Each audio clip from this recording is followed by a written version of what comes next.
Party కార్యకర్తలకు, వైఎస్ఆర్ కుటుంబ సభ్యులకు, పార్టీ నాయకులందరికీ నా నమస్కారం.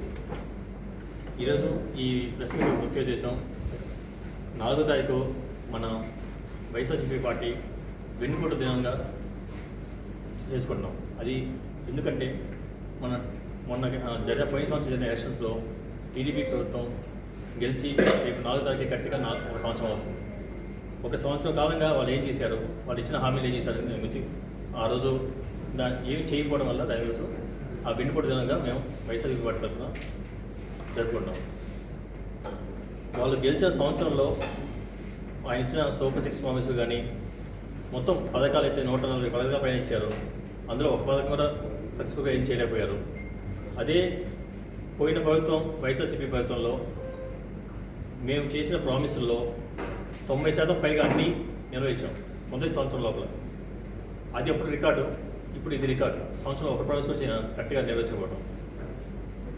సూపర్ 6 అన్నారు, 6 కొట్టాలంటే ముందు బౌలింగ్ వేయాలి కదా, బౌలింగ్ ఎవరు వెళ్ళేదంటారు.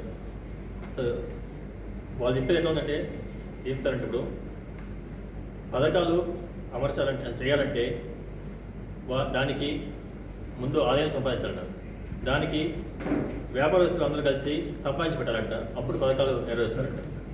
సో ఇది 40 సంవత్సరాలు ఉన్న చంద్రబాబుకి ఆ మాత్రం ముందు ఆలోచన లేదా? ఈ ముందే చెప్పారు కదా, మాకు ఆలోచన ఎట్లా సంపాదించాలో తెలుసు, దాన్ని సంపాదించి అన్నీ చేస్తామని చెప్పి ముందు అన్నీ మాకు ఐడియా ఉందని చెప్పి ప్రామిస్ చేశారు.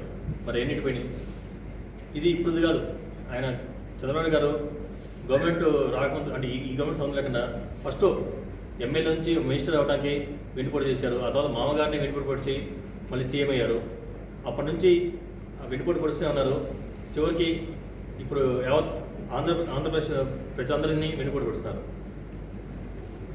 ఇట్లా చెప్పుకుంటూ పోతే అని వెన్నుపోటు రాగానే మన గూగుల్లో ఎక్కడ ఎత్తికినా ఐపీ వస్తుంది.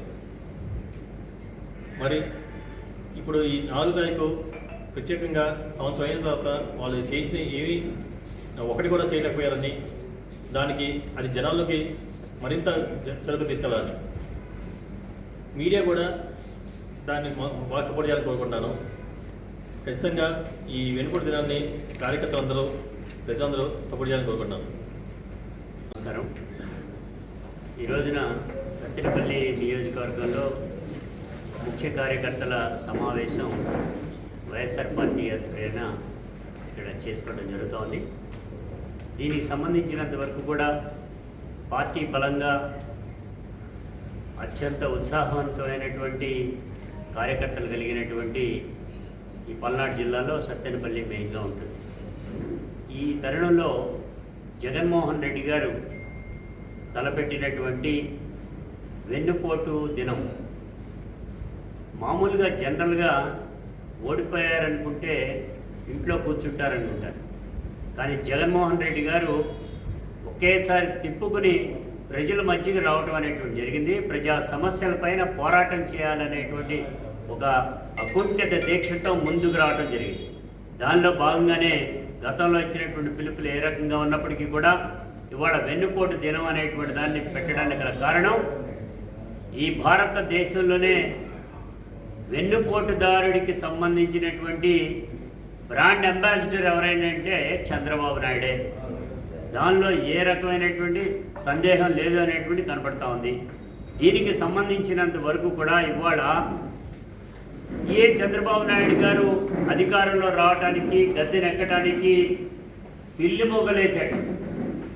అనేక రకాలైనటువంటి అబద్ధపు వాగ్దానాలు చేశాడు.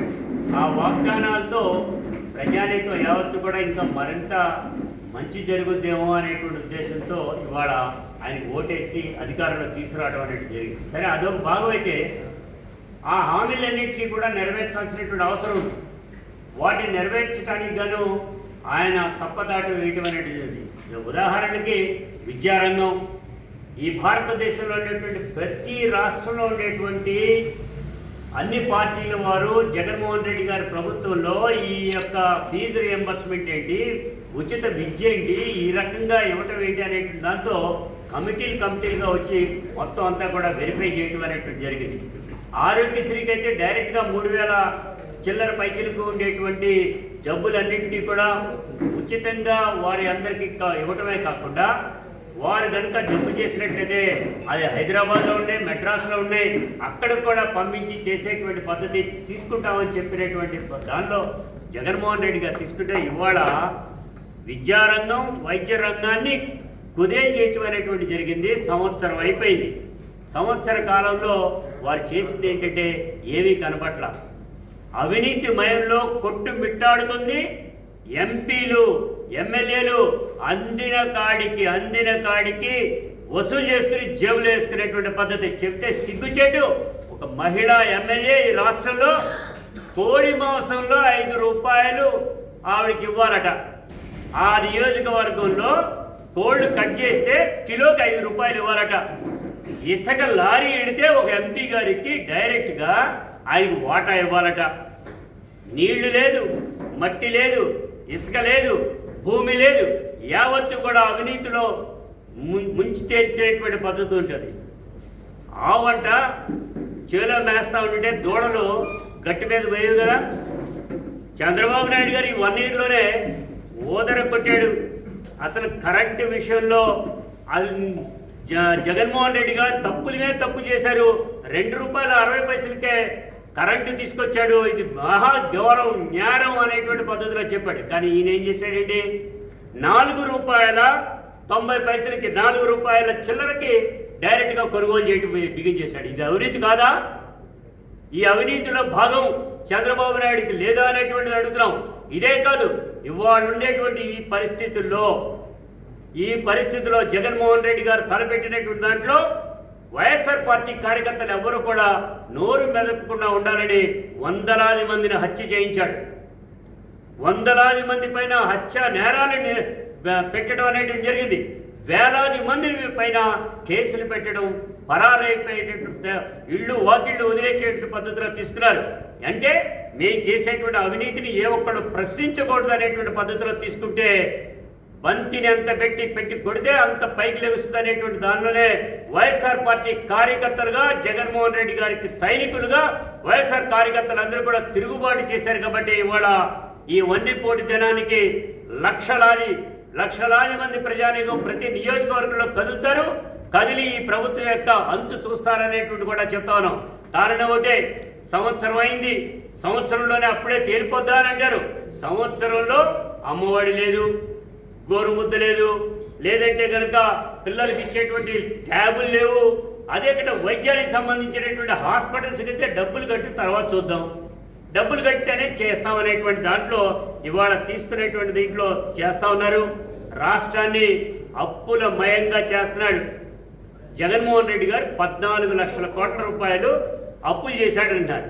కానీ తీరా వచ్చేప్పటి సెంట్రల్ గవర్నమెంటు అదేవిధంగా మన రాష్ట్ర అసెంబ్లీలో 3 లక్షల కోట్ల రూపాయల పైచీలకు మాత్రమే అప్పులు ఉన్నాయని వారు ఖరాఖండిగా చెప్పారు.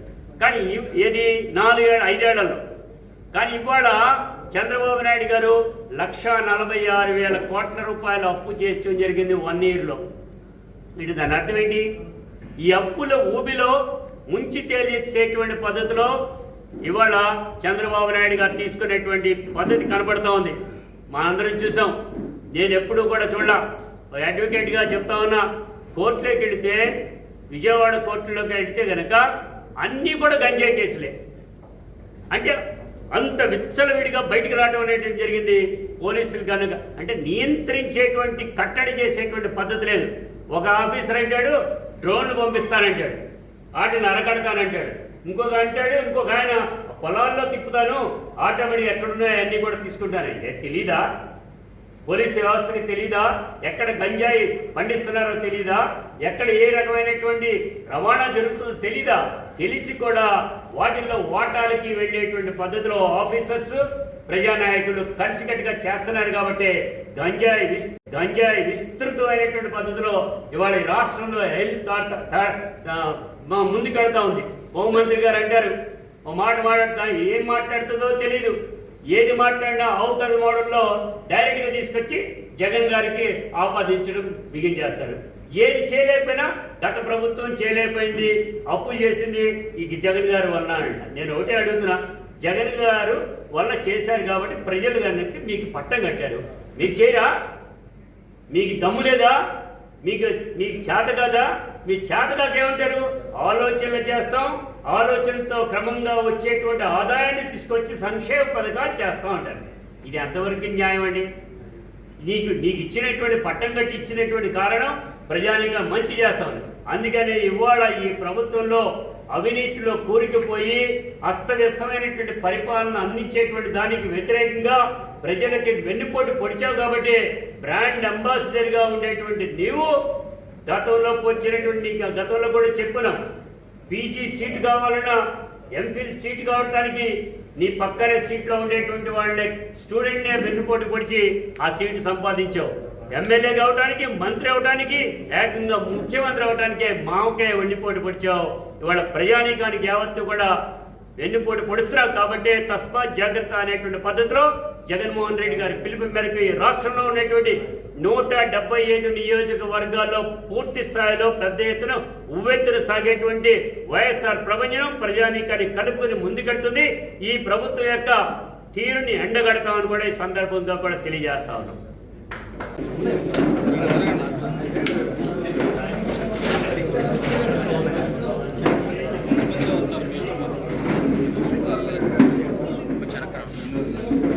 జై జగన్, జై జగన్.